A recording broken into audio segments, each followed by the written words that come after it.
I need to set the record.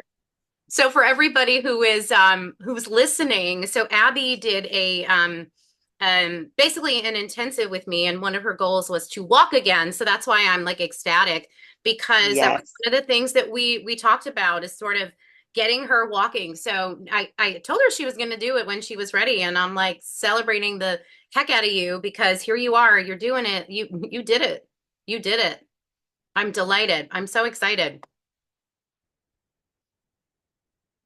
You're congratulations. I'm going to give us a couple more minutes just to kind of see um, who pops in, and I think it's really funny that it's everybody with A names. So now we have two Abby's. Abby, you've multiplied. I had a lot of people kind of in and out of my Zoom room today. So here's Heather. Uh, Interesting, kind of like seeing. I know that the time zones and things like that, and I kind of messed up. I said that it was 10:30 in the UK, and it's not. It's actually 11:30, which is later. So I know there's people that'll be watching the replay, and I know that people might have to come and go. If for some reason you need to leave, if something happens to your internet or your Wi-Fi, anything like that, just pop out, pop back in.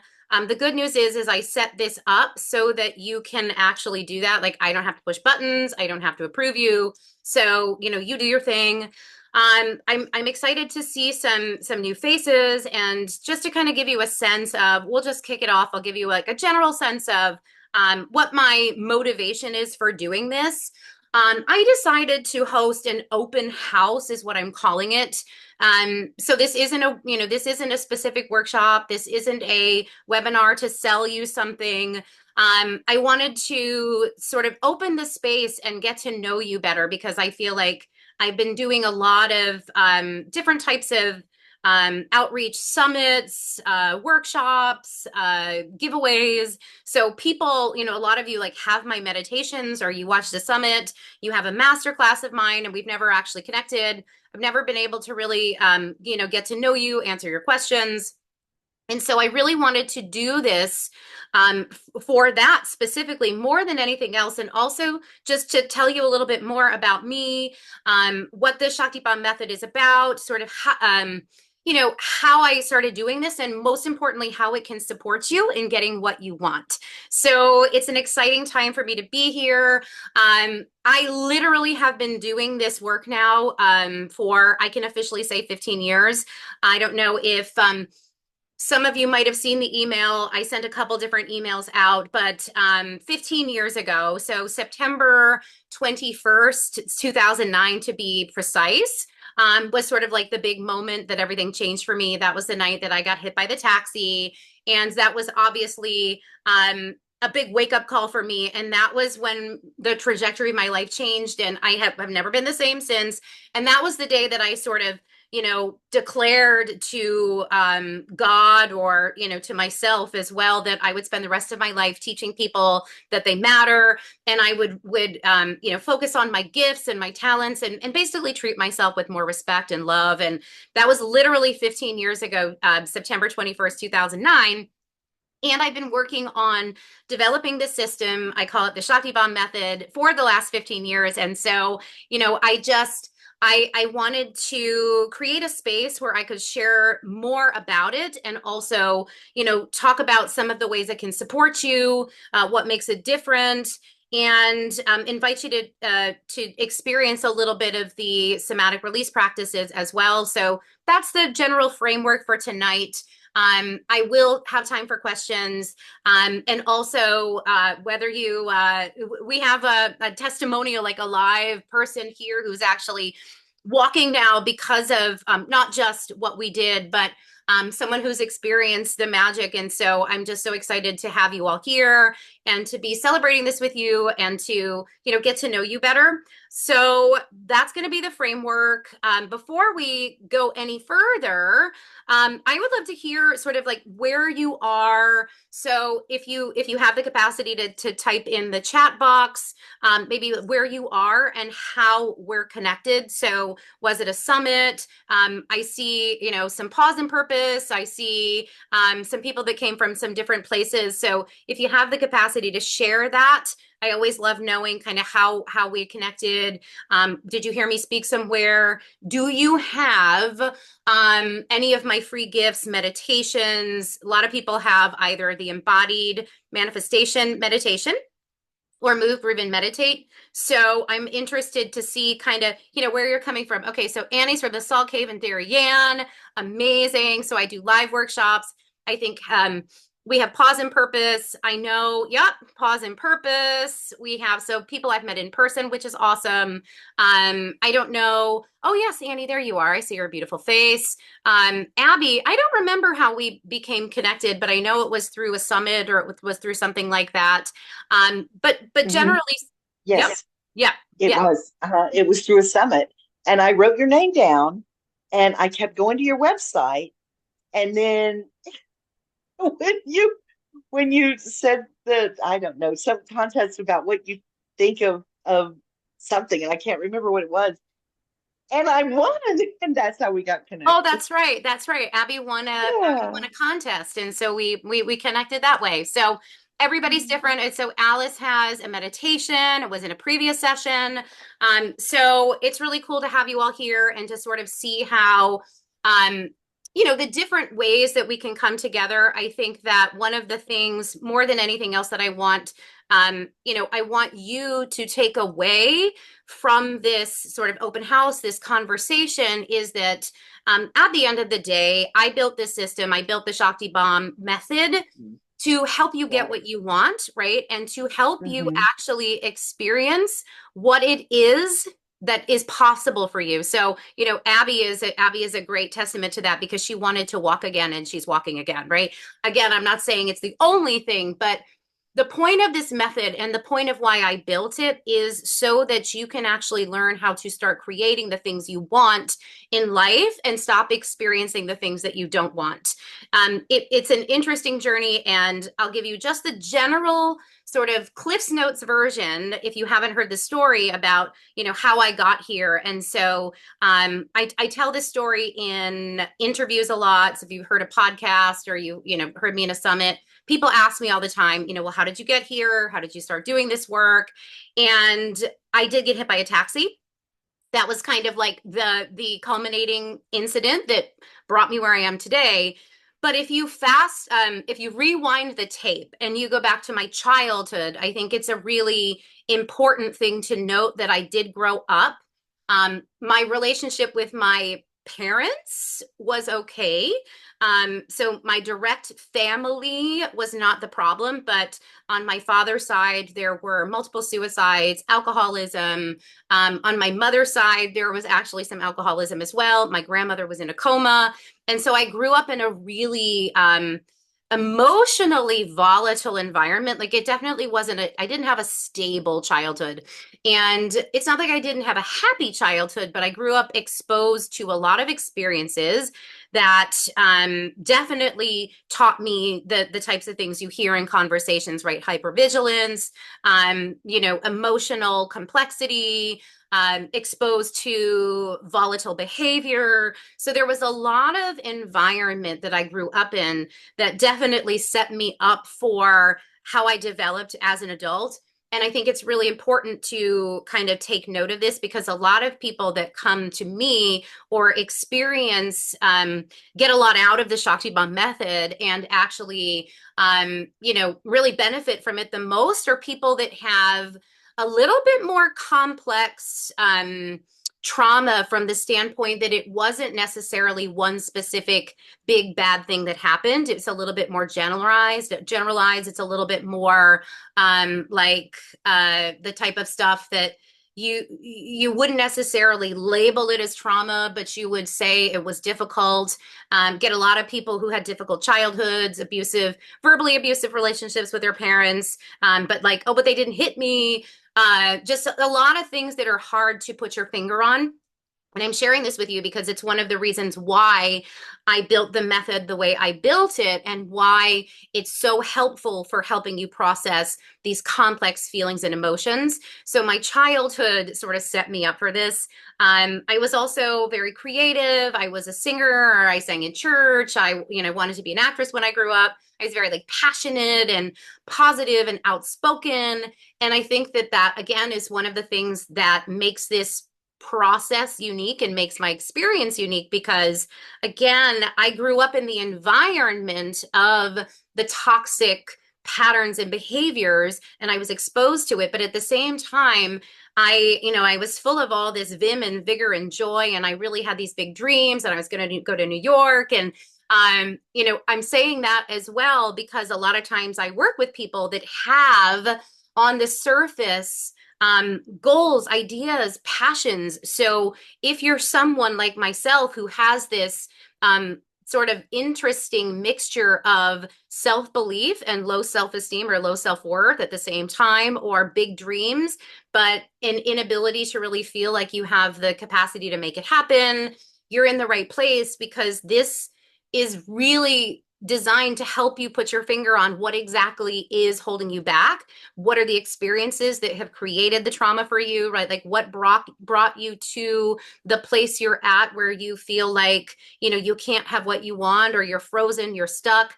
I hear from so many people that that you have this sort of um, interesting combination of knowing that you want to get somewhere in life or knowing that you feel like you deserve better, knowing that you want more, but not necessarily feeling like you have the confidence to make it happen, or there's something like really deep inside you that's been holding you back your whole life. That goes back to my childhood.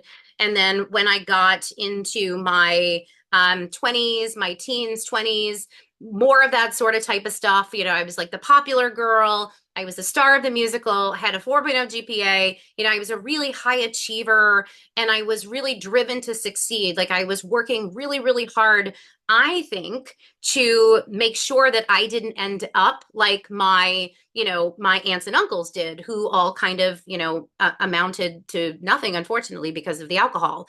So I was really driven, and even in that circumstance, it developed into the people pleasing and the perfectionism and the inability to sort of make mistakes and being really hard on myself. So it continued to develop into this interesting sort of dichotomy of being, again, this highly sensitive person who came from trauma, who also has this drive.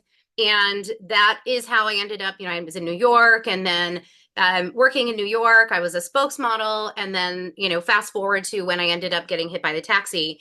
And the thing is that when that happened, again, it was the same sort of interesting experience where externally everything was okay. So on the surface, everything should be fine, right? Like it should be fine.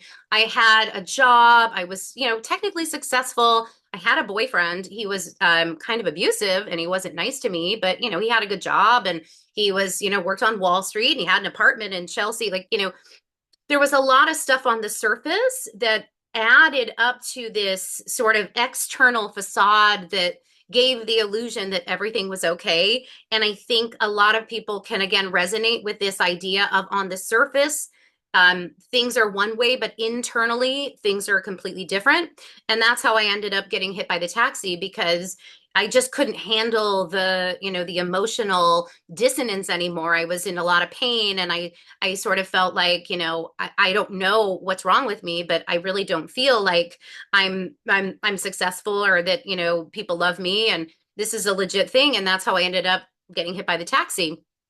And that is sort of what has driven me. That's been my motivation since, because after that happened, I wanted to get to the roots of how this could happen, right? I really wanted to understand on a deeper level why this happens to us. And I say us because I'm not the only person who's been through this. I know now because I've worked with hundreds of people who have had similar experiences. And I've been deep in this sort of process of getting to the root of it and having conversations and working with people privately. And I've identified these really interesting pockets of like what happens to us when we go through these traumatic experiences and what we choose to do with the emotions that sort of come up.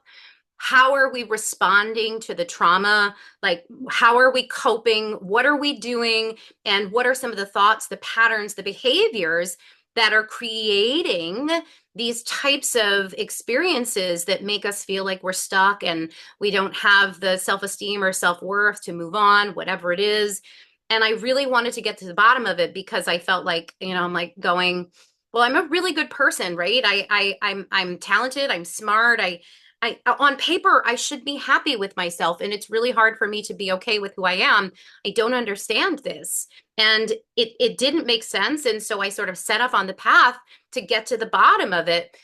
And that's how the Shaktibomb method was born. And then over the last 15 years, it's literally been 15 years now, I've been behind the scenes working with people. I've been studying. A lot of people ask me, what are your credentials? And I'm always happy to say, I do have a ton of training in an eclectic mix of tools that has allowed me to create this amazing transformational system that works with your mind and your body and your soul all at once. It's very exciting to be able to say that and to know that it actually is true. It really does work that way. And so I studied neurolinguistic programming, which is all about your behaviors, right? The way you process emotion and the way you behave as a result of your experiences. So I studied this behavior change process. I studied neuroplasticity, which is all about rewiring the brain and the way we think about ourselves and the way we process information. I learned about cellular healing, so I studied cellular healing. I studied energy mastery, which is where I learned so much about consciousness and how to work with emotion in the body in a tangible way. My main mentor had 8 black belts, so he was very physical with his teaching. And then I say now that I think my best part of training was actually my BFA in musical theater, because the training you undergo, it's very rigorous when you train it as an actress or an actor, performer, because you really learn how to do all of the things that we're doing inside the Shaktibomb method: transformational healing, personal development. It's all about the suspension of disbelief. It's all about creating a framework for becoming someone else. It's all about getting inside the character and, understanding the motivation and the emotion and I really found that by putting all of these pieces together, I was able to create this transformational system that is allowing people to heal from trauma and also release the stuck emotion. But more importantly, we're doing the things that we've always wanted to do, like Abby's walking again, right? It's amazing how this system has allowed so many different people to create the changes that they're seeking, and everybody's different. I always tell people it's the kind of method that can work for anyone, right? It can work for anyone and it solves a lot of different problems. But at the end of the day, what we're really doing is we're trying to get to the bottom of why you feel the way you feel about yourself and what happened that sort of set you off on this trajectory that is now manifesting in physical form. Because when we have a traumatic experience, when we have something that happens to us and we don't fully process it, right, it has to go somewhere. And what I've discovered is that it does indeed go somewhere, and it goes internally inside of us. And what happens is when we hold that experience in, when we choose to keep it instead of let it go, give it back, instead of actually sort of saying, this isn't mine, you hold on to it. And when you hold on to it, the problem with that is it has to go somewhere. And so it goes inside of us, and it goes and it lives in the tissues in the body, and it runs through our nervous system. And we actually create, this is the crazy thing, we will create beliefs and stories around the trauma to protect ourselves from it, right? And that's the most mind-blowing thing of all that I have seen. And I want to share with you this phenomenon that I have seen. And I don't know if any of you here tonight have experienced this And if you have, you can, you can share in the comments, or you can reach out to me after, or you can just, nod your head or do a thumbs up. But I have been working with people for 15 years now, and the types of things that I see over and over again is it doesn't really matter, how successful you get. I've worked with people who make $1 million a year, and I've worked with people who are struggling to make, $50,000 a year. I've worked with people financially in different places, different parts of the world, different cultures, different backgrounds. And that's why I think this is so fascinating is it's this, it's this like sub core thing that happens where if your external reality and your internal relationship with yourself don't match up, it's really hard for you to accept who you are, to feel good about yourself, to, feel safe, to feel at home in your body, all of these symptoms that we have. And that's the common thing that comes back. And people come to me and they say, I just have this horrible voice in my head that keeps telling me I'm not enough. Or I just feel like I'm frozen, or I have a pain in my body. There's a lot of different types of things that bring people to me, but the sort of common core thing is that on the surface, we have sort of we feel like, technically speaking, we don't necessarily know why we feel the way we feel, because technically speaking, we should be fine. And that's the problem, is that, like, we've conditioned ourselves to believe we should be okay, or, that we're fine, we're all coping, we're doing all this stuff. But inside, there's something that has happened that hasn't been resolved. And it's like driving with your check engine light on, and like, there's something off, but we haven't been able to solve the problem.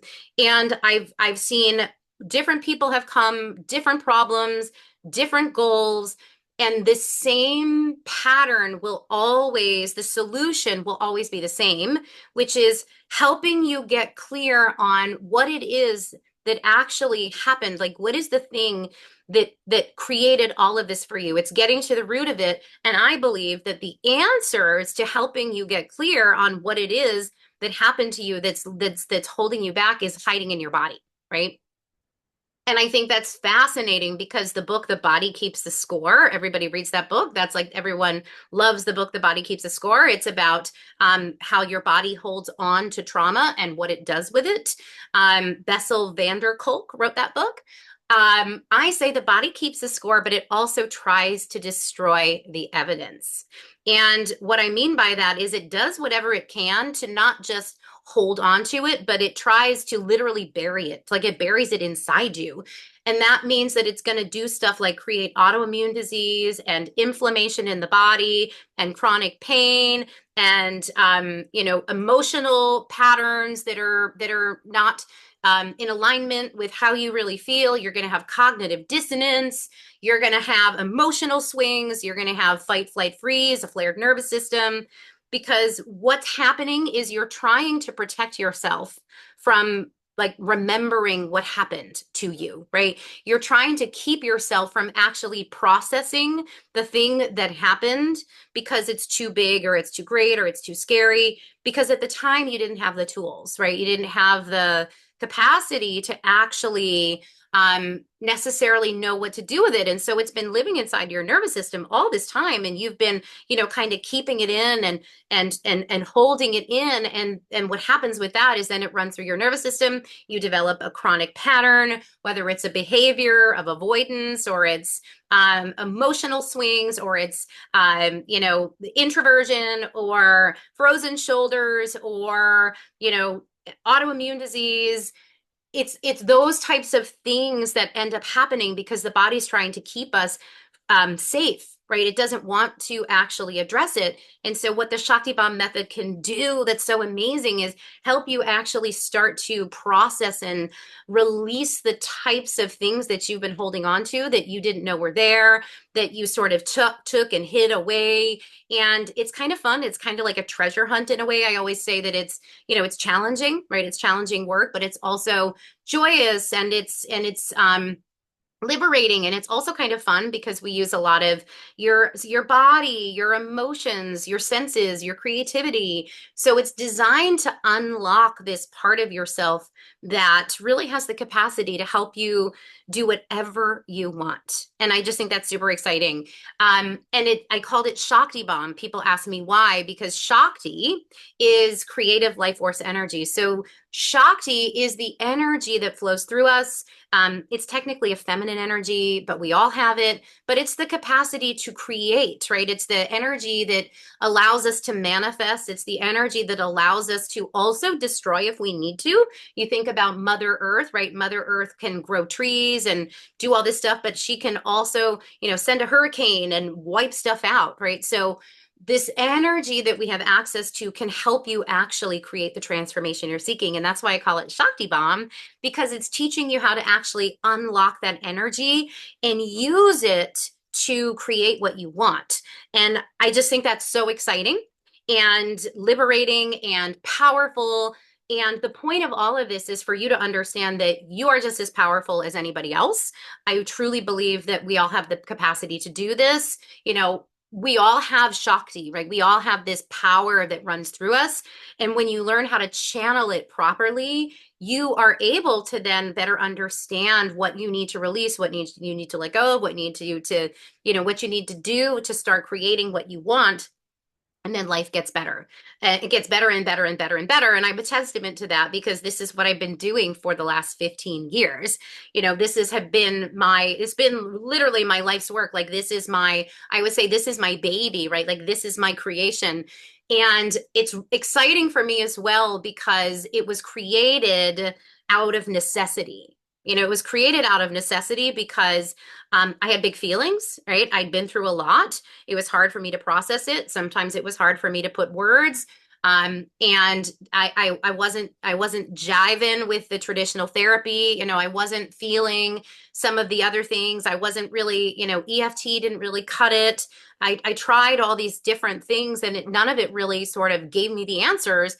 And so that's why I decided to go, okay, so I'm going to have to figure this out because nobody's willing to actually, get inside with me and really like feel the emotions. Like no one really wanted to help me kind of weed through it the way I needed help.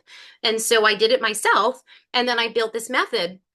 And again, that's why it's so exciting and so fun because it actually creates the capacity for me to help you actually do what I did, which is get inside the emotion, get inside the problem, if you want to call it that. The types of stuff that you're holding on to that's been causing you pain, causing you to feel stuck, causing you to feel like you're not good enough, and give you the tools to really start to release it and get it out of your body. And then on top of that, rewire your nervous system, create regulation, neuroplasticity, which means change the way you think about yourself and change the way you behave. And it's all through this embodied approach. I mean, it really is super exciting. And I'm so grateful to have some of you here tonight and so many people interested in learning more about this because I really do feel like this is something like it's something that I want you to know about now.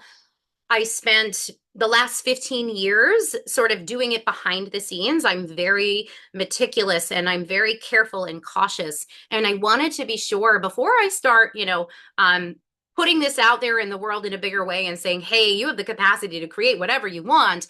And all you have to do is learn how to like get in your body and really feel what you're feeling and release those stuck emotions and process the things that you haven't processed so that your energy can flow through you again. That's a big deal.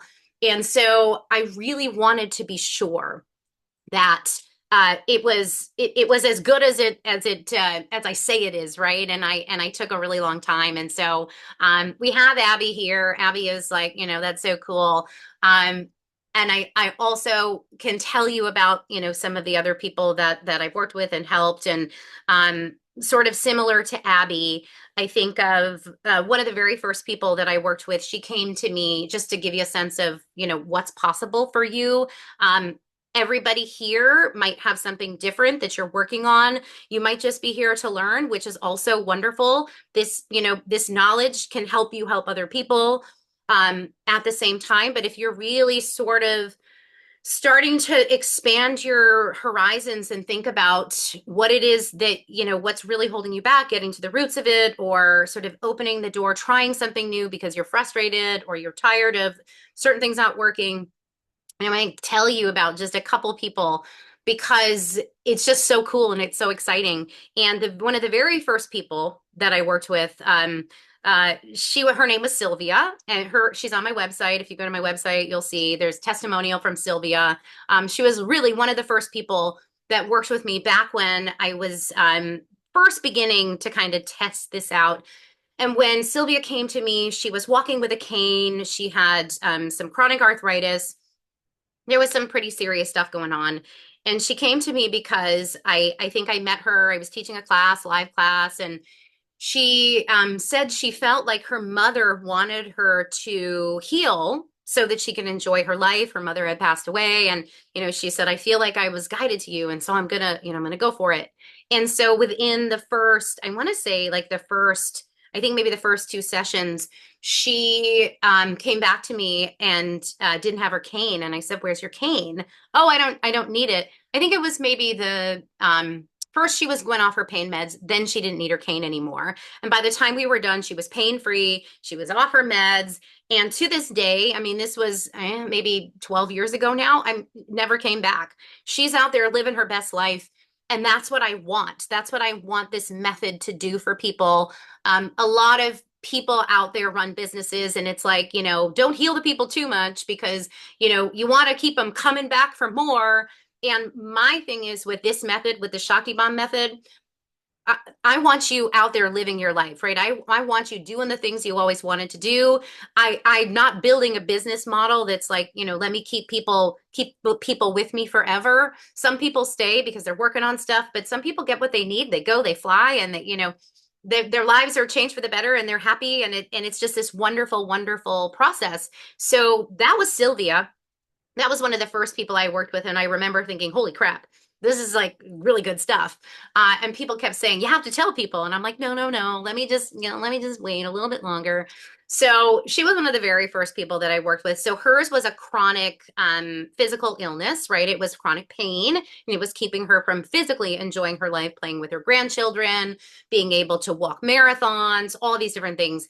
And then someone else, his name was Thomas. And that's the other thing that's great. This isn't like I only work with women. No, no, no. This is for anybody, right? Anybody who wants to heal, anybody who wants to create what they want in life. It's, anybody can do this. Again, young man named Thomas, I think he's also on my website. He came to me with anxiety, this crippling chronic anxiety. And so through the process of working with him, we got to the root of what was causing this for him. And he had tried all these different things, and he'd worked with a bunch of coaches who kind of traumatized him and made him feel worse about himself. And he was a big mess by the time we got together. It was a big, big mess. And he came to me and we were doing some work, and one of the things that I'm really good at, and what this method is really good at, is bringing sort of the hidden emotion and experiences up to the surface for you, because your body keeps the score, right? Which means your body is holding all the information. And so my job is to sort of like, root around and figure out what you're holding and where you're holding it, and allow the emotion itself to kind of tell the story, right? Because you know what happened somewhere inside you. You were there, you felt it, you have the information you need to heal, which is so exciting. Again, it's right there, it's like right in your body. And so when I was working with him, I said to him, I said, let me ask you, tell me about your childhood, like tell me about your birth, when you were born. He goes, oh, well, my mom held me. It was wonderful. He told this story about this wonderful birth, right? And I go, oh, okay. And he goes, well, actually, also, I was born with poop in my lungs, and I couldn't breathe, and I was dying when I was born. And, they took me from my mother, and they got the poop out of my lungs. Then I could breathe. And then my mother held me. And I said, okay. So right off the bat, I said, all right, so what we need to do here is help your body breathe properly, because you came into this world like this, like you were born with this anxiety in your body. So you've been holding this since you were born. This isn't just, it's not, it's coming from so many different places now, but the root of it is that. And so we addressed that. And all of a sudden he could breathe again. And then, next thing I know, he's like riding his bike and he's enjoying nature and he's feeling at peace. And is that, was that the end of his life and the end of everything was happily ever after? No, he continued to live his life. He has a baby and he's married and, everything, he's happy. I don't know if he's married. I shouldn't say that, but I know he has his baby and he's doing great. But so that's another way that this method has helped somebody. It's actually release and relieve the roots of the chronic anxiety, which is fascinating.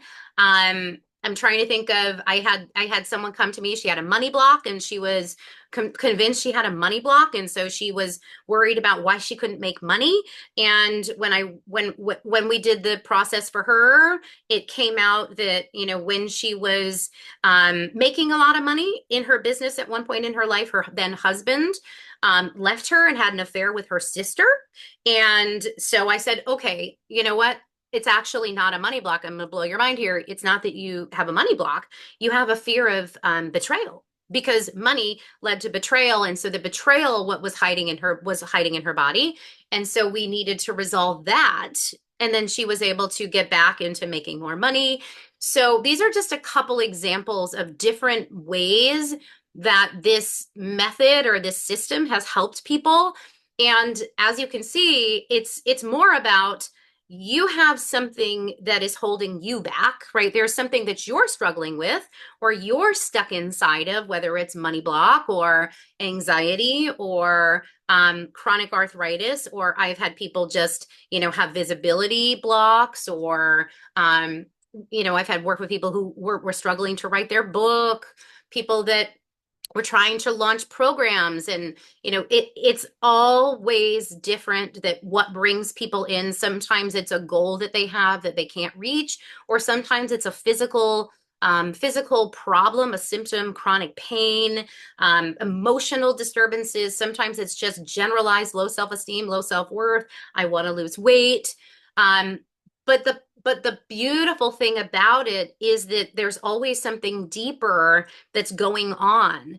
And this is what I found is that if you can solve it on a root level, it can actually create transformation faster. Because if you just think about it this way, this is the foundation of who you are, right? This is sort of the foundation of your body, your nervous system, everything. The core, right, is down in the bottom, and which means if you're a pyramid and it's in here, it's in everything you're doing, right? And so I've been teaching these workshops all about all these different emotional patterns: shame, guilt, abandonment, rejection, all of these different pain points and things that people have been through.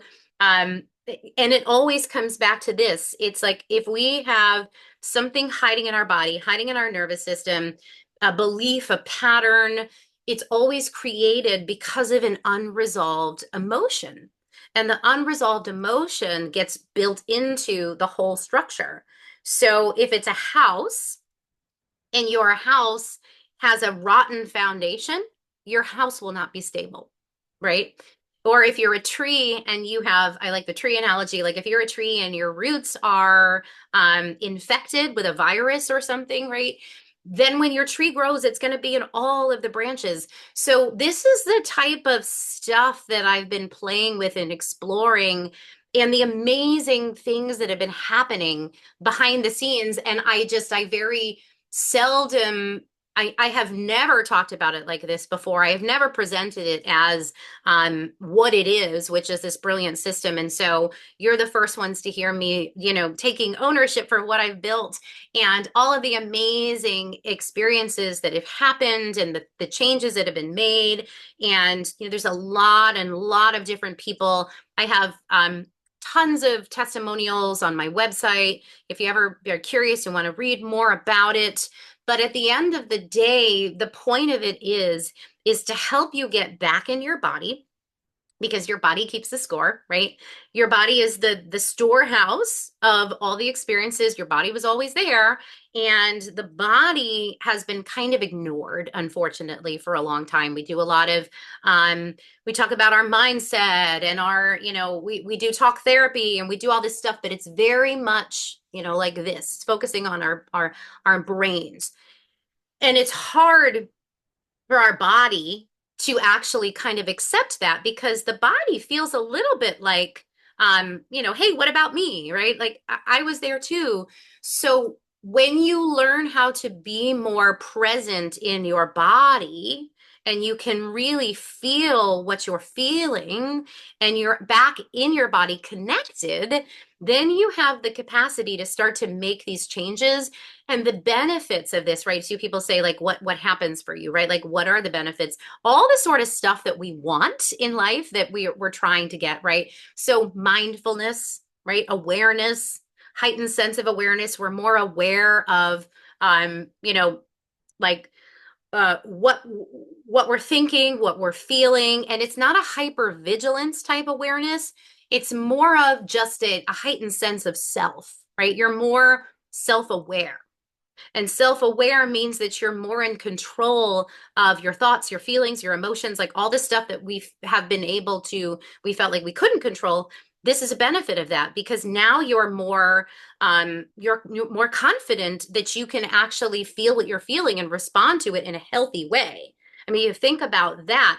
That's life changing in itself, because if in the past, every time you felt something and you had a meltdown, or you went into fight, flight, freeze, or you went and hid, or you fought, or whatever it is, if you have constant patterns and behaviors because of this unprocessed stuff, because you're not conscious of it, that's why it keeps coming back.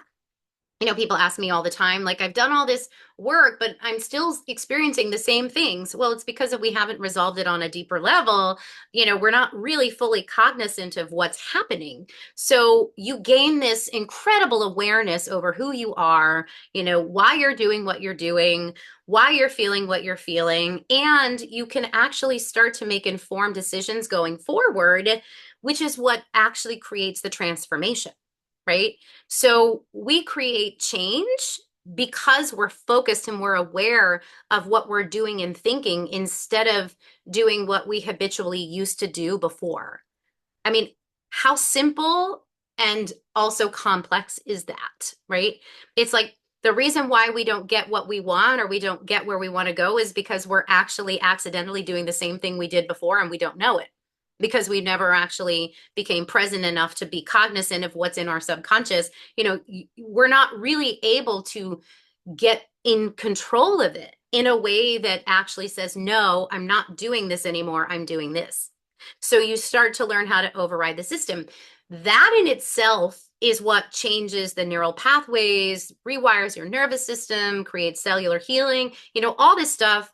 There's a lot of people out there right now, they're talking about, trauma healing and embodiment work. And people come to my classes, they're like, I read somewhere I should do somatic yoga. Do you think that will help me?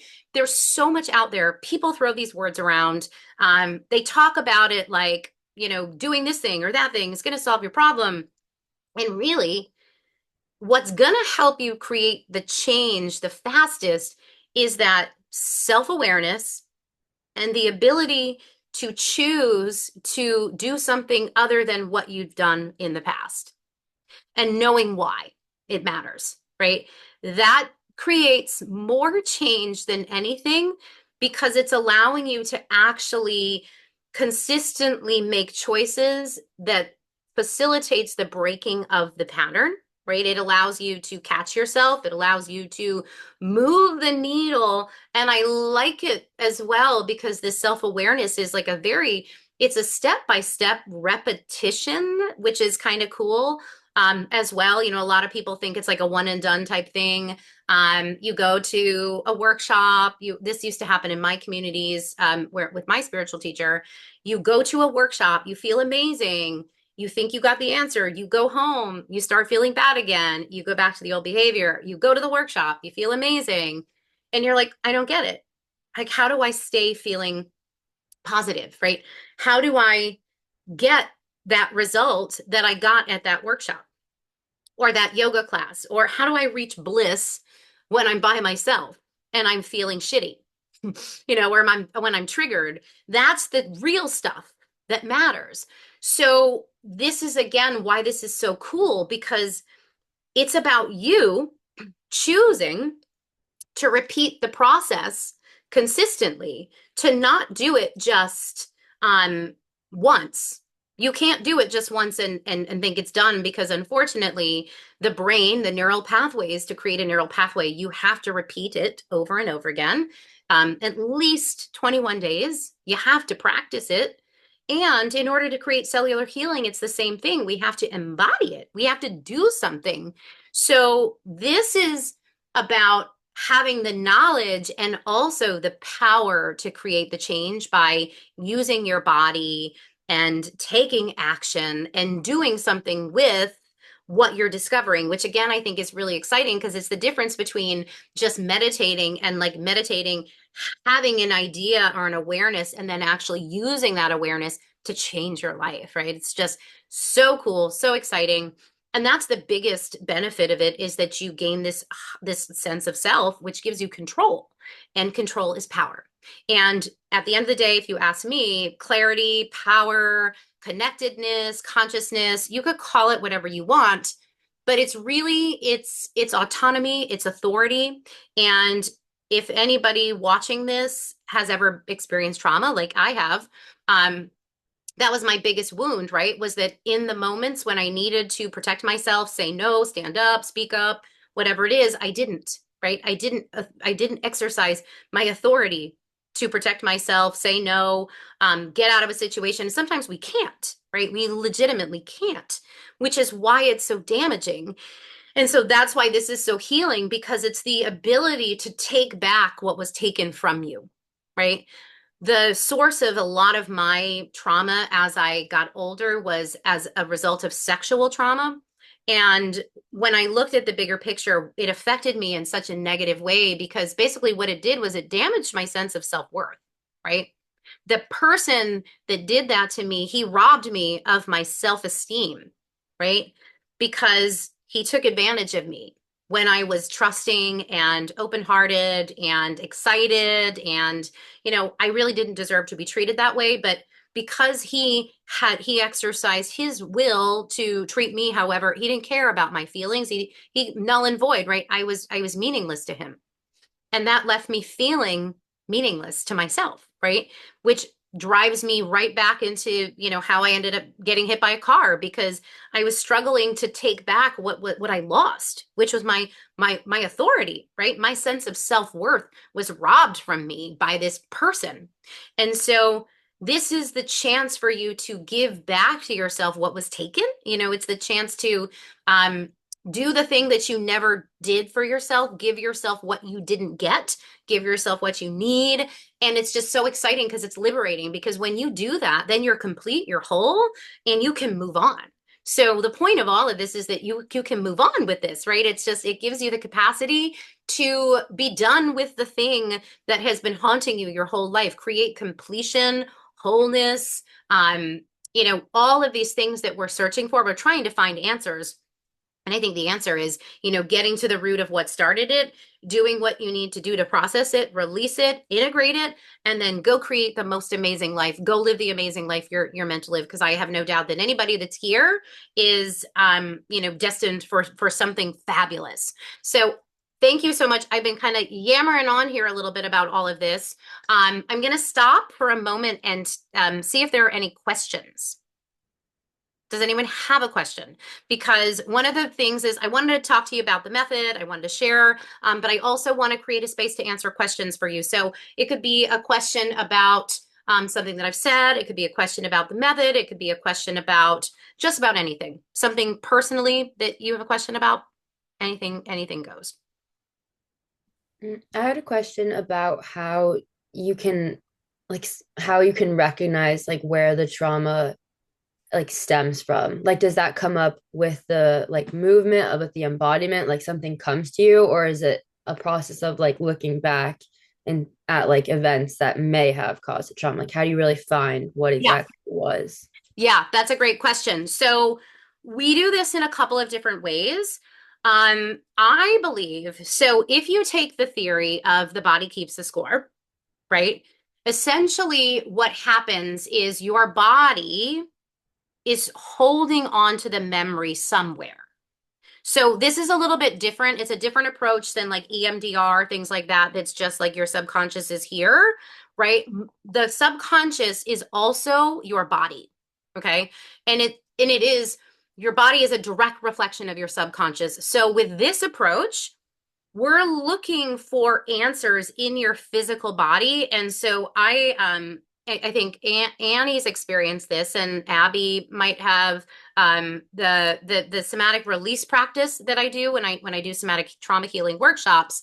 I teach this. And so essentially what we're doing is getting you in your body and activating the physical response. So when you elicit a memory, and it doesn't have to be the same memory. Like you don't even necessarily have to remember exactly what it is that happened. Think of it more like a frequency, right? So your body will respond. And then when you feel into that, you can start to conceptualize and understand what you're holding on to.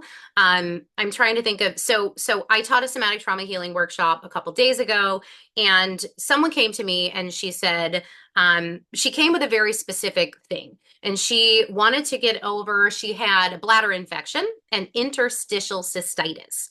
And so she was said, well, she had had a bladder infection that was now interstitial cystitis, which is just an inflamed bladder. And she basically said, I think it's coming from a breakup that I had. So when we went through the practice, she went into the memory of the breakup itself, like the very specific things that the guy said, right? The day he showed up, what he said to her, how she felt, and then where she felt it in her body. And the interesting thing was it wasn't in her bladder, it was in her heart. And when I often have people pull out the emotion, like pull out the feeling, because it's almost like an object. Like when you have an emotion stored in your body, you can pull it out. And when you pull it out, I always ask you, what does it look like? This is an NLP sort of trick.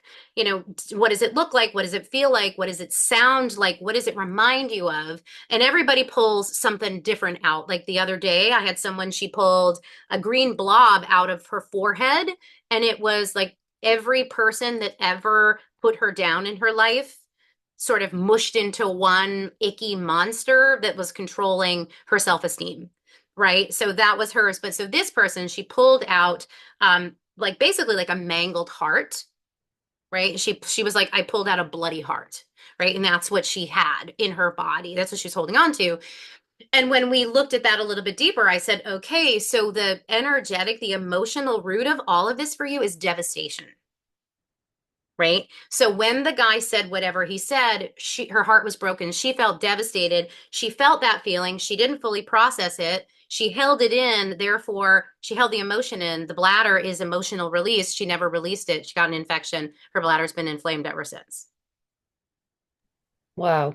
Yeah, that is a crazy story, but I really understand that. Like she never processed it fully, so it manifested in this physical illness. Yeah.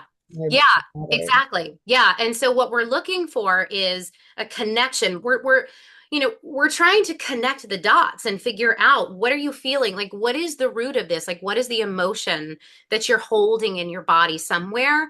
And it's different, but it's always something, I was telling you, it's like, it's never like a nice feeling. It's always something awful, like devastation, humiliation. It's gnarly stuff that we hold on to. That's what we keep, because we don't want to we don't know what to do with it at the time. Or a lot of times too, what I find, and this is an interesting thing that I've seen so much, is that somebody hurts you, right? Somebody hurts you, you have an emotional reaction, you hold that reaction in, you keep it.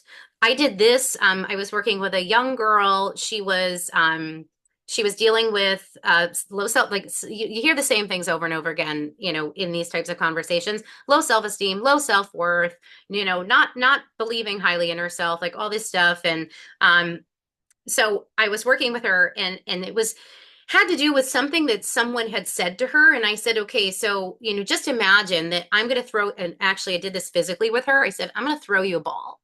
And this ball, when I throw it, I'm going to, say what it is that they said, like, you're a piece of shit. And I threw her the ball and she caught it. And I said, now, what are you going to do with it? Right? What are you going to do with it? She never did anything with it. She just kept it. Right. So that's what happens. It's like if someone throws you a ball, you keep the ball. The ball is the trauma, right? And you never process it. And instead of throwing it back at the person and saying, no, you're a piece of shit or whatever it is, right? You keep it. And then when you keep it, you end up you store that somewhere. And the question I have had forever is, why do we do that? Why don't we give it back? Like, why? What's the motivation of keeping an emotion? What are we doing here? And it's a lot of different things. Everybody's different, but it's usually, self-preservation, it's protection, it's we don't want to hurt the person that hurt us or whatever it is, but it really helps us start. I mean, this is why this is so powerful. It starts to help you see why keeping your emotions to yourself and not processing them is one of the most damaging things we can do to ourselves because it has nowhere to go, right? And then we're stuck with it. So, like, she had this ball. I said, no, throw it back. And she didn't want to throw it back. She's like, I can't throw it back. I'm like, no, you throw it back, right? Get it, or don't throw it at the person, but get it out, right? We don't want to keep it in. And so that's kind of how I get at it with different ways, but I physicalize it, right? Remember the acting training, because the body keeps a score. We're storing emotion and traumatic experiences and emotional experiences in our physical bodies. The body is keeping that, and it's literally stuck. The emotion, the memory, the frequency is trapped and it has nowhere to go. So it creates an inflammation, infection. And it's really interesting how it works. So that's a very long, but very interesting answer to your question. Did that answer it fully, or do you have more? Yeah, yeah, it did. Thank you. Any other questions? Thank you for that. That's a great, obviously I loved that question because I was like, yes, I can answer that. Anything else? That was such a good one. No? No other questions? Alice has a statement. Yes, please. What if what holds you back isn't completely you? Kind Yeah, of like, elaborate. okay, let me see if I can say this. Because I have so many different disabilities floating around in my life and other people's crazy responses to said disabilities and their identifications of who and what species I am, I spend so much time feeling like I'm I caused a disconnect that I didn't create. And then I'm actually living it and making me feel like crap. And it's their projection in the first place.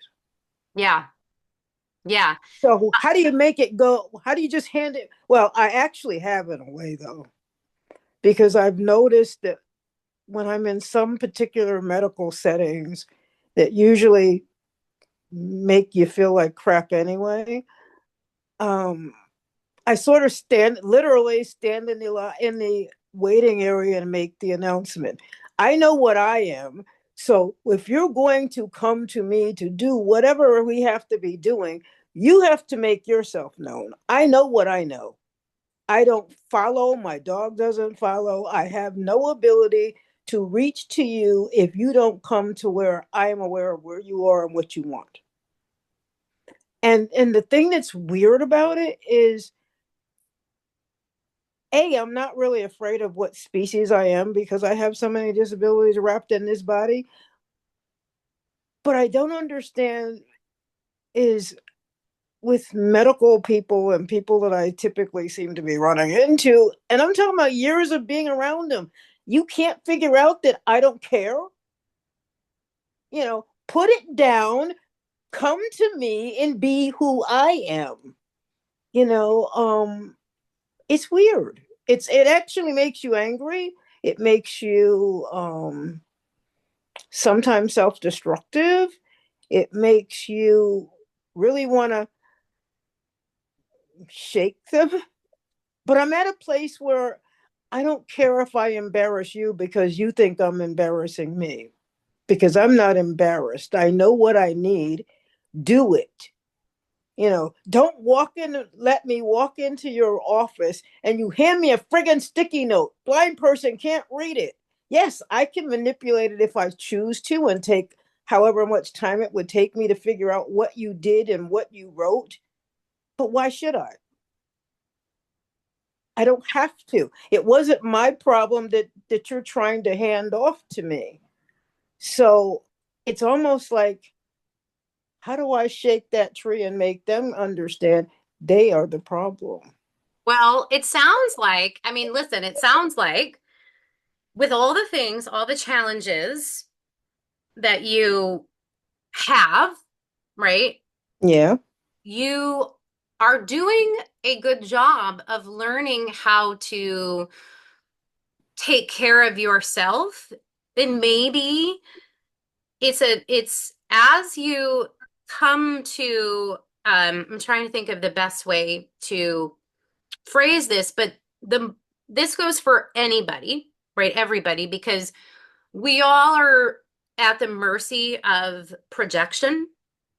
And I often have had this conversation with people about different things, right? And again, the power of being grounded in who you are, right? Who you are, what you believe in, what you're about, the less we need to care or carry other people's projections. And what that means is that it sounds stupid, but my common phrase for this, I am rubber and you are glue, whatever you say bounces off me and sticks to you. It's like the more we have this sense of solid self, the less the projections, I can't say they stop, but there's a way to energetically protect yourself from it so that it doesn't hurt you, because How?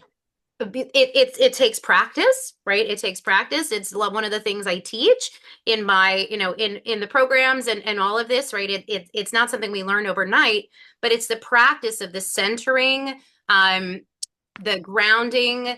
I'm going to take us all through a practice tonight before we're done, and I'll tell you what, it's the beginning of learning how to do this for yourself. It's the thing that changes lives more than anything else, and it's the power of being present with yourself. And I know it sounds like that's sort of like that's not enough, but it's the beginning. It's the beginning for all of us, because when we're not sort of accustomed to that, that's when we are not as focused, we're not as able to be in charge of our own realities, and we can't control other people, obviously, but also you're doing a good job of saying what you need. And so the other piece of that is just allowing you to say what you need and to take up the space that you need and allow that to be what it is. And we'll never be able to stop other people from doing whatever they're doing, but it's Yeah. possible that when you feel more, it helps with the not getting angry, and it helps with just saying, listen, this is who I am, right? This is what I need from you. Please do it now, right? It just empowers you. Oh, if it was that easy. I know it's Oh, not that easy, but it's the beginning of the it's the beginning of it, right? It's just the beginning of the being in your body and being empowered from that space. It's not the answer to everything, but it's the way the way it all starts. And there's more. I'm going to take us through this practice in a minute, so it'll give you a chance to sort of see how this can at least begin to be a start. And then a lot of that other stuff that's very complicated, that's not something that I can always solve in, in a 90-minute open house. But if you want to talk more as well, you're always welcome to shoot me an email, and I can noodle around and see what else I've got for you, because there's always more. I just don't, tonight that's what I got for now, but please feel free to, reach out, and I'll give you more if you need. so tell me, what is somanics, that word? What does it mean? Somatics. Yes. Somatic is of the body, right? So somatic is body work instead of mental. So instead of talk therapy and just worrying about your mind and worrying about your thoughts. We're worrying about our bodies. So we're worrying about what we're feeling in our bodies. We're worrying about, or we're paying attention to how we feel. We're paying attention to how we're breathing. We're paying attention to posture, and we're paying attention to muscle tension and all of these different things, because the vagus nerve, the nervous system, is obviously a very powerful part of who we are. And the best way to gain control of that is through the body. So that's somatics, physical stuff. So wait. So if you already know those things, because being, if you're aware, well, if you're kind of like the living tuning fork that kind of, it all just sort of flows at you and you feel it all the time, the trick then becomes which one is yours and how to give everybody else back their crap, Yep. or at least not pick it up, because it's not mine. Well, I that's shouldn't exactly, feel yeah. like crap because you feel however you feel about my reality, which is not true anyway. And if you can't cope, that's not my problem either. I have the right to live in the world and do it my way. And if that means some days I choose to be absolutely silent, because people that think that because I'm also a deaf person, that I can't be deaf because I talk. And I'm like, really? They're not connected, honey. There's nothing connecting the mechanics in my head and my ears, because my ears have never worked in the first place. So that has nothing to do with my intellect either. It doesn't mean I need a guardian or whatever the heck they think I need. You just need to get out of my way and tell me what's wrong with the rest of my physicalness and let me keep doing what I'm doing, because I ain't got time to be standing around waiting for you to figure out I'm not broke, you know. Um, but that's actually the best part, is to know that I know it. The next thing is how not to take their crap personal and make you feel like crap. Well, yeah. And that's part of all of the things it's an art like anything, right?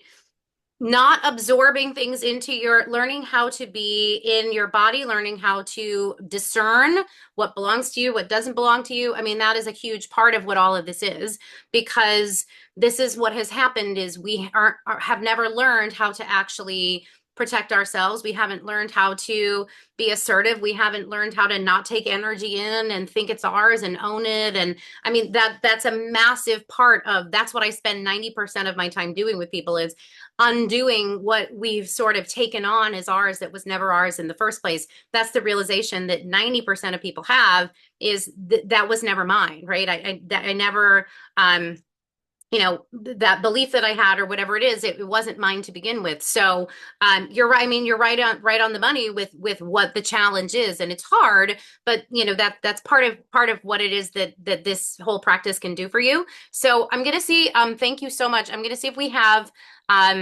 any other questions. Does anyone else have a question? Because I want to get to the practice as well, because I promised you a somatic release practice, and I want to be respectful of people's time. So I'm going to kind of move in the direction of seeing if we have any more questions so we can get to that. Anything else? No. Okay. So what we'll do, I'm going to take you through a simple centering practice tonight. I'm going to show you how the centering practice works. And also I'm going to tie it in with what Alice is asking about. So being able to, I'm going to teach you how to actually expand you could call it your energy field, you can call it your aura. And actually this is a trick I taught this. I might have taught this at Pause and Purpose. I don't know if you were there, Heather, but the idea of when I learned how to use the power of in NLP, it's called perceptual, the peripheral vision. So basically, we have the ability to expand our energy field. And when my teacher taught this, I went and I went out into because I was in New York City, and it was a bunch of cat calls at the time, and I went out and I thought, okay, so let me see what happens if I put this into practice. and see what happens if I actually take up more space and use this, and what happens to the cat calls and things like that, because it was one of the things at the time that I was really struggling with, because I didn't want to hear it, but like I didn't want to take it in. I didn't want to take all that projection on. And I tested it out and I had so much fun with what happened. So I'm going to tie that in tonight, because I think that that would be something that would be helpful for everybody. And it's also kind of super fun. You can take this and you can test it out when you go into the world tomorrow. Just see what happens. Like, in a nutshell, what happened was, when I tested it, I walked down the street and I could literally feel the words of the what people were saying, the cat calls. Like, I could feel it bouncing off my energy field and hitting them in the, like, one guy, I swear, he like felt it come back at him. It was so much fun because none of it got into me. I just sent it on back, and I was walking down the street like, this is the best thing ever. So I'm going to go ahead and take you through this practice, because I promised you at least one somatic release practice tonight. And thank you for the questions, and thank you for the dialogue. I could do that all day long. I talkity talk talk talk talk talk. So I really love that you are willing to ask the questions, and thank you so much for sharing some different pieces of what you're going through, and also what you're curious about. And also, if you're interested in more, if you have more questions, you can always email me. I will always get back to you. But we're going to go ahead and dive on in. So everybody, I always start a somatic practice, centering practice, palms up. So in the palms of your hands, you have energy centers. They are called nadis. Okay, so these are your nadis. These are your energy centers in the palms of your hands. You're gonna turn them on. So right palm, right thumb, left palm, left thumb, right palm. And then you're just gonna rub your hands together. And if you want to, you can close your eyes and breathe. And as you rub your hands together, eyes closed, just thinking about, we talked about a lot tonight, thinking about if you have an intention, something that you want, something that you're feeling, something that you're curious about, you're rubbing your hands together, and then put your hands on your heart.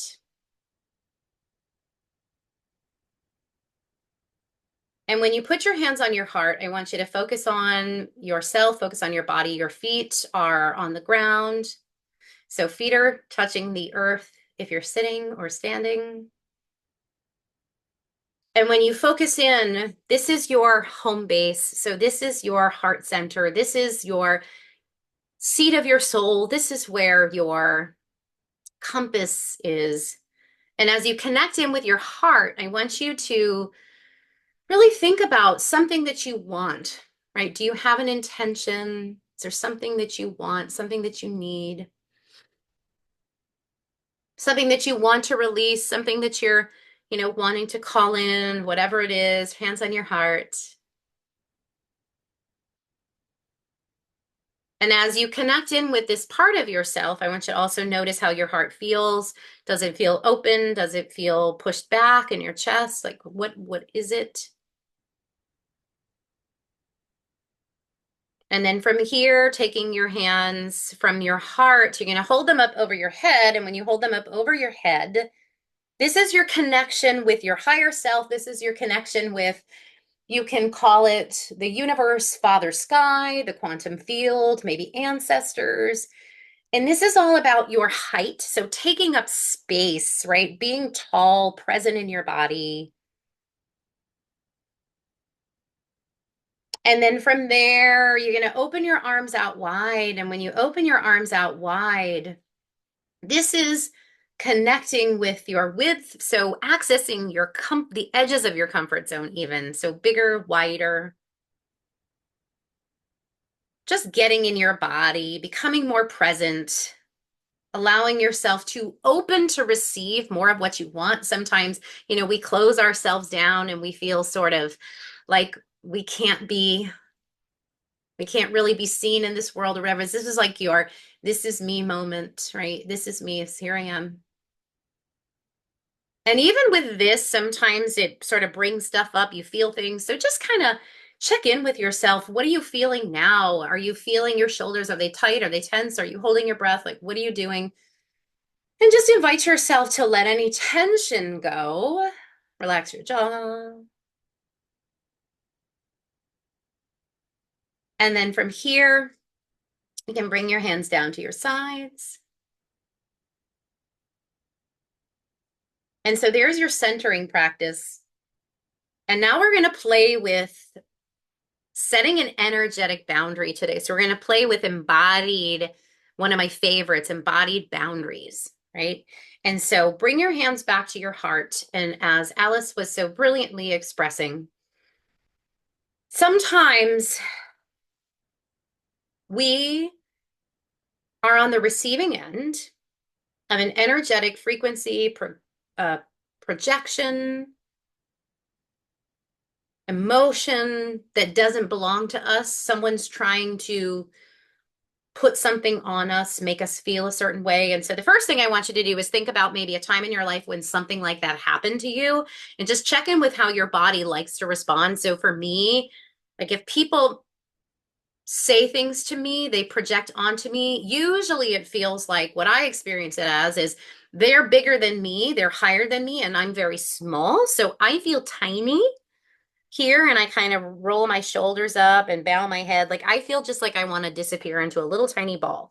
That's how I feel, right? I don't know how you feel. I want you to explore how you feel. So people outside of you are putting stuff on you, and you might actually think about a time in your life when something did happen, like somebody did say something or, something recent, something in your past. And just remember, okay, you might even hear like that person just said that thing. Just notice how your body responds. Notice how it makes you feel. And when you do that, be aware of like how are you holding your breath? What's your body doing? And also what are your thoughts? Like mine are usually like, I have to get out of here. Like I have to get out of here. I have to get out of here. I have to get out of here. Which explains my desire to duck and cover, right? When I feel embarrassed.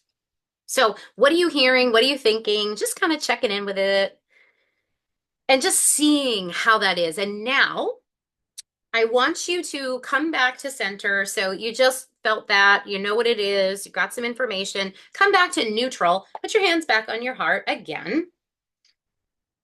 And now if you are going to respond in like, well, the ultimate way, a different way, right? The way where it's like, that's not mine. And whatever it is, it might be something like, pardon me for swearing, but go fuck yourself. I don't know. If there was some response, like we all have these feelings. So there's things we want to say. There's things that we hold it in, whatever it is. I'm not saying go out in the world and tell everybody to fuck off, but it's the feeling, right? What is the feeling? Like, what do you want to do? And then from there, you're going to take a deep breath in and you're going to change the way you're using your body to take up more space. So whatever that feels like for you, like if I was going to say, go fuck off, right? My arms are way up high, like my fingertips, they almost like look like little claws. I take up a lot of space. Like I become the kitty cat, like the biggest, strongest, powerful cat in the room, right? And I'm like big. And so allow yourself to feel what it feels like when you actually say no, right? That's not mine. You don't get to say that to me, whatever it is, and feel what that feels like. Okay. So you have these polar opposites and go back and forth a couple times between I feel tiny and small and I am the baddest bitch in the bunch, right? That's mine. Like how dare you say that to me? And you can't talk to me like that. You go back and go forth, right? Go back and forth just a couple times because what you want to do is help your body feel the difference, right? Because one of them is a chronic response and the other is something new. It's also kind of exaggerated just because we want to learn something new, right? We don't want to do the same thing we've been doing. So we take up moves, take up space, change the way you're feeling, and take a couple breaths and just feel what that feels like and come up with a word. Like, is it triumphant? Is it victorious? Is it powerful? Is it, centered, grounded, whatever it is? You take up that space, you breathe in. And then you're going to bring your hands back to your heart one last time. And now we're going to find a neutral response, right? Something that's just for you. So you put your hands on your heart one last time. You feel that feeling of bigness, right? You know who you are. You know what it is that's going on. You're like, you're not doing that. right? You don't have to yell or scream or fight or anything like that. It's just very, very subtle and calm and quiet. It's empowered. It's committed, right? It's confident. And then from here, you to take your hands from your heart. You're going to breathe in. You're going to press your hands forward. So you're going to breathe out and just push your hands in front of you. It's like you're setting a boundary. It's like you set it out in front of you. So you push away and then you open your arms wide and then back in a couple times. Hands on your heart, push away. And now it's a little more subtle, right? This is an internal embodiment of this boundary. And this should feel like confidence, respect. This should feel like safety for you. This is assertiveness. This is directness, whatever it is. And it's also permission to understand, I don't have to take everything that people send my way, right? I don't have to receive everything that's not mine. I don't have to take anything that's not mine. I can just let it go right on past me, right? They can say whatever they want. They can feel whatever they want, but it's not mine. It's not my responsibility, right? It's not mine. And then one last thing, after you've done this a couple times, you're going to come to center, put your hands up on your head. So fingertips touching the crown, palms touching the sides of your head. And solidify this for yourself, whether it's an affirmation like I am worthy of protecting myself and my boundaries are rock solid and strong, or I am a powerful being and it is my right to protect myself, right? I am worthy of self-respect and I only allow love into my energy field. Whatever it is, you get to make it up for yourself. And then bring your hands back to your heart. You can give yourself a little hug if you like. And then when you're ready, you can open your eyes. Nice. How is that? Good? Good. So that's a great example of how this works because you can see that it was sort of a culmination of some of the things we just talked about and how we can use the emotions we're experiencing, like the actual things that we're experiencing in real time to help us create change and to allow the body to learn how to sort of respond in a different way. I don't know about any of you, but whenever people have projected on me in the past, and I've been projected on a lot, I definitely had a tendency to believe it was true, right? I would take it and I would keep it, right? So I have lots and lots of stored memories of people telling me all kinds of shit about myself. And the bulk of my personal work has been learning how to let all that go and learn that the things that people said about me are not true. I had to teach myself that I'm a good person and that I'm, worthy. And, it's like we have to teach ourselves to believe what is true sometimes. And so this is an example of that, right? It's an opportunity to just see, wow, when I'm in these experiences, I have a tendency to respond this way. And then beyond that, there's more. There's questions. I wonder why, how is this affecting me? Is this helping me? What would I like to do in a different way? And it rewires the nervous system and it actually creates the new neural pathways so that in the future, you learn how to do the thing you weren't doing before. Like I had to teach myself how to stand up for myself because I was a pushover and I was a people pleaser and I didn't know how to say no. And, I had all of that stuff. And this is how I did it, right? This is how real transformation, real change can be taught through these types of practices. This was one practice. I promise you one practice. And I think it was a beautiful way to explore it tonight. We are coming up on our time together for tonight. Is there anything that anyone wants to share or ask before we go on this fine Tuesday?